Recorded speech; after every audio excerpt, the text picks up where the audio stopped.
Благодаря, уважаеми господин председател. Уважаеми колеги, европейските граждани са обезпокоени от нарастването на цените на хранителните продукти.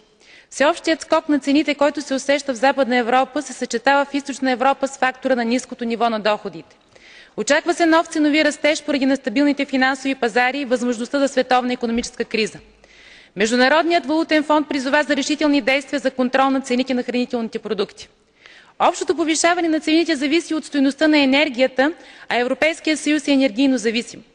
От тази гледна точка дискусията за цените на хранителните продукти трябва да се обвързва не само с рационалното използване на земеделските земи и търсенето на алтернативни начини за производство на енергия.